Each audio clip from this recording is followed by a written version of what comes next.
the Octa's last report, sinabi namin it's too close to call.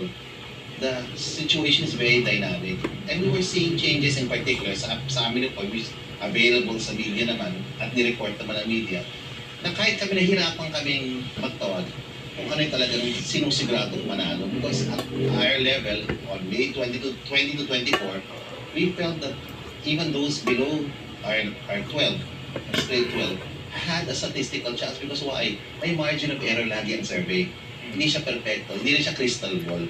So, dun sa margin of error, makikita nyo, dikit-dikit talaga eh. And even now, you're seeing that, no? It's quite close. With 20% of the votes, that's several million pa yun, ha?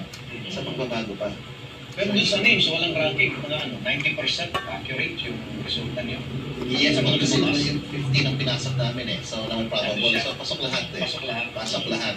Pero that's you know, in a sense, wala ka talagang talo doon eh. Kasi dahil, you know, we put in a big, list of names eh. So all of them will come out. No? And again, don't listen to me, just look at the nakita mo sa ranking yung minsan nakalagay 12 to 15. Yes, may range naman.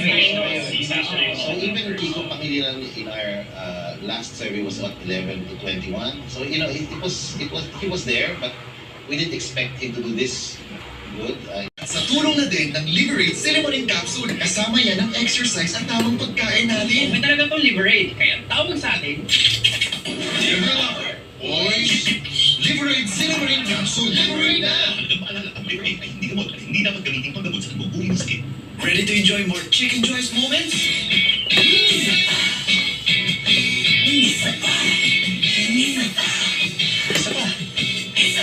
Chicken Joy! Try the new Chicken Joy Perfect Pairs! Show how much you care every day. Green Cross Daily Care. Germ protection na may skin vitamins and up to 5 hours na moisture lock.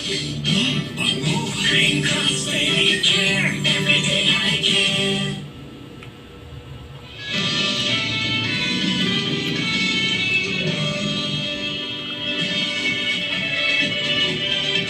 Pagbabalik ang eleksyon 2025, 8:22 na ng umaga, hindi pa tapos ang pagkanvas ng mga boto sa probinsya ng Abra. Live si Jonathan Andal. Jonathan!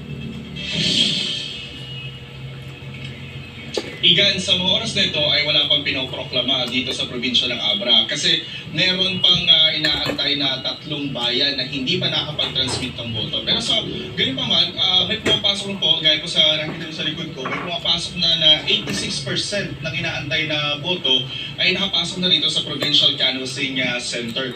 Dun sa mga presinto na inaantay, 91% na po ng mga presinto ang nakapag-transmit na rin ng kanilang mga boto. Kaya sa mga oras po na ito, meron na tayong nakikita nakaambang manalo sa provincial level positions. Batay po sa partial and official tally na mula sa COMELEC media server as of 7:31 a.m.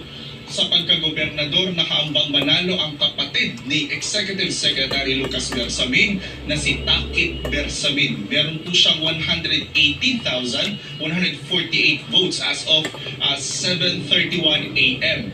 Ang kalaban niyang si Kiko Bernos ay merong 29,890 votes. Sa pagka-Vice Governor, nakaambang manalo si Ana Bersamin na sa ngayon po ay merong 115,446 votes. Ang kalaban niyang si Joy Bernos ay